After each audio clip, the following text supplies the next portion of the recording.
Olá, queridos acadêmica e acadêmico. Vamos dar continuidade à nossa aula? Hoje trataremos dos demais aspectos da nossa classificação semiótica de arte. Espero que estejam animados, especialmente porque acredito que esta sequência de aulas seja muito importante para a sua formação. Eu sei que eu sempre falo isso, mas hoje também é verdade. Eu diria que essas aulas são imperdíveis. Percebam como é verdade. Hoje, vamos continuar tratando dos aspectos fundamentais para a sua compreensão da classificação da arte. Este nosso encontro foi pensado para contribuir com a sua formação pessoal, ou seja, para que você entenda um pouco mais da arte, que é o nosso objetivo de estudo. Desta forma, eu repito que o meu objetivo aqui é ajudar você a organizar o seu conhecimento e, quem sabe, acrescentar mais informações àquelas que você tem aí em sua mente. Para começarmos, eu vou relembrar o nosso pressuposto máximo, o tal pressuposto liberdade de que tanto falei para vocês. Estão lembrados da vitória de Samotrácia? Aí eu imagino que você pode estar pensando, professora, eu não lembro não. Naquela aula eu estava meio cansada e não consegui prestar muita atenção. Tenho uma vaga lembrança de que vi essa escultura aí incompleta, mas eu não sei o que ela tem a ver com o tal pressuposto liberdade. Se é assim, eu recomendo que você reveja o vídeo. Bom, aí está a imagem que pode ser classificada pelo estudo semiótico que propus a vocês, como uma obra figurativa. Para nós, essa escultura figurativa foi escolhida para lembrar a você de que a arte é livre. Quero que pense nisso enquanto estivermos dando sequência ao nosso estudo de hoje, certo? Convido então vocês a continuarem utilizando a semiótica para classificarem as obras de arte abstratas, assim como faremos depois com as obras concretas e cibernéticas. A arte abstrata, ou abstracionismo, veio para ser oposta à arte figurativa. Isto quer dizer que a arte abstrata não quer estar limitada ao mundo, não quer representar uma ilusão da natureza. São rejeitados na arte abstrata aspectos bem consolidados nas artes como a perspectiva, o uso convencional de luz e sombra para representar o volume, as técnicas de cor, que foram muito aprimoradas no movimento impressionista, a decomposição de figuras vinda do cubismo, entre outros. Perceba que o abstracionismo surgiu para negar décadas de estudo de artes visuais. Ele veio desconstruir muita pesquisa e estudo. Por isso, foi um movimento polêmico que ainda hoje gera estranheza e certo preconceito entre os amantes do figurativo. Será que você é uma dessas pessoas? Será que você tem alguma dificuldade em entender a arte abstrata? Está pensando, isso para mim não é arte. Se é assim, eu sugiro que você pare e pense um pouco sobre o pressuposto liberdade que acabamos de relembrar. Pensou? Então, perceba que a arte existe independente de gostarmos ou não dela, independente de aceitarmos ou não. A arte abstrata está aí para isto, para nos fazer pensar em nossos preconceitos e certezas. Está aí para desconstruir nossa ideia de arte, que é figurativa por tradição. Foram vários artistas e diferentes movimentos que aderiram à abstração e ainda hoje vemos em evidência na produção artística. Entre os nomes dos artistas importantes da arte abstrata estão Kandinsky e Paul Klee. Como exemplo de trabalho com arte abstrata, cito um plano de ensino de um professor que apresentou aos seus alunos algumas obras do Kandinsky, como esse selo aí que vocês podem ver. O professor leu a imagem com eles, apontando as cores, o volume e a forma, para então propor uma reflexão. As crianças disseram que podiam ver, citando as formas que tinham certa correspondência com o mundo figurativo que conhecem. A partir daí, o professor falou sobre o abstracionismo, explicando a ideia de fugir da figura. Contou aos alunos que o desafio dos artistas era produzir uma imagem que não representasse nenhuma figura.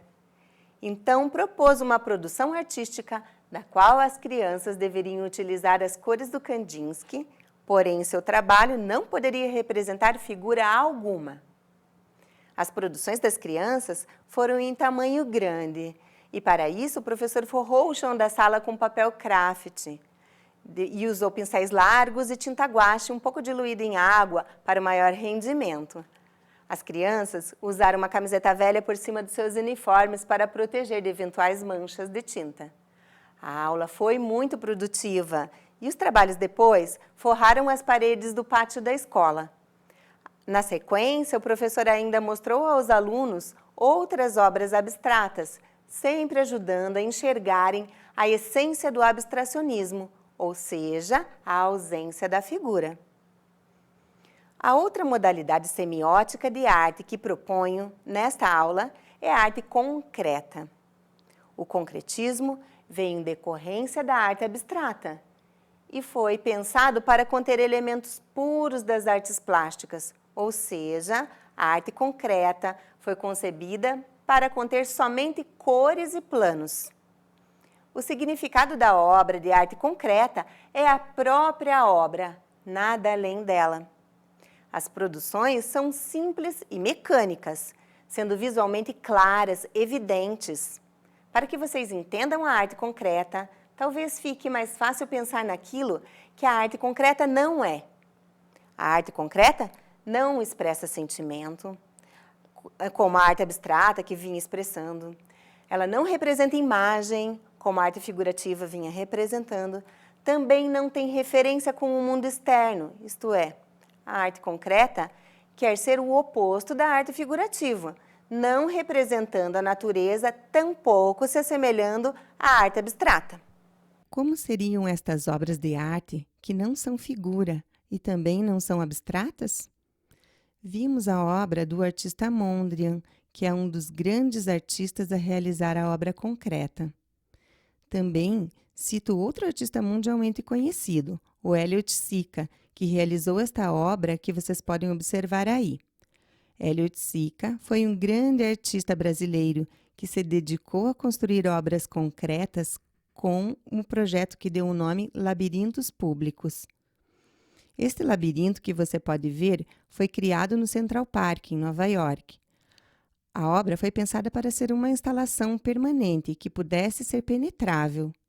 Significa que as pessoas que visitam interagem com a obra de arte andando entre os objetos, penetrando as formas e cores do labirinto que o artista propôs. Elliot Sica realizou ainda outras obras concretas importantes, como Parangolé e Bólides, que valem a pena ser pesquisados. Ainda devo citar outros artistas igualmente importantes que fazem parte da arte concreta, como a Lygia Clark e a Lígia Pape, entre outros que você pode pesquisar. Estão lembrados que na aula anterior eu comentei com vocês a respeito de uma breve pesquisa sobre a prática de alguns bons professores de arte? Então, quero contá-los algumas experiências que esses professores compartilharam sobre a arte concreta também. Uma professora distribuiu seus alunos em equipe e apresentou a eles várias formas geométricas vindas de diferentes embalagens de produto. Um tempo antes, ela já havia solicitado que as crianças e suas famílias levassem para a escola embalagens para serem recicladas. Propôs assim que em equipe os alunos pintassem suas embalagens com matizes sólidas, ou seja, uma caixa retangular toda azul, outra caixa quadrada toda vermelha, outra ainda amarela e assim por diante. Com as caixas prontas, a proposta foi dos alunos organizarem os objetos no espaço de forma a não construir nada que lembrasse uma figura. O desafio posto aos pequenos tinha o objetivo de fazê-los pensar em alguma construção que não fosse figurativa. Depois do árduo trabalho estar pronto, a professora fotografou para um outro dia. Com as fotografias nas mãos, então propôs uma discussão com os pequenos. Eles sentaram em círculo e falaram sobre como superaram o desafio de trabalhar em equipe, sobre como resolveram a proposta de fugir da figura, sobre como identificaram os elementos do plano e da cor, e sobre como podemos aproveitar as embalagens que a princípio iriam para o lixo. Veja como a professora conseguiu incluir o tema da educação ambiental, estimulando a reciclagem. Depois dessa atividade, a professora apresentou as obras do Oiticica às crianças e também algumas outras produções do Mondrian. Chegou a apresentar o instigante quadro que representa um quadrado branco sobre o fundo branco, que o artista soviético Malevich realizou. Você ficou curioso para conhecer esta obra? Pesquise aí sobre ela e o movimento chamado suprematismo. Eu tenho certeza de que conhecer mais a respeito dessas obras fará o seu lado filosófico ficar mais aguçado. Chegamos ao fim desta aula e na próxima trataremos da arte cibernética. E assim encerraremos os nossos encontros. Espero que você tenha anotado várias ideias até agora. Até o nosso próximo encontro.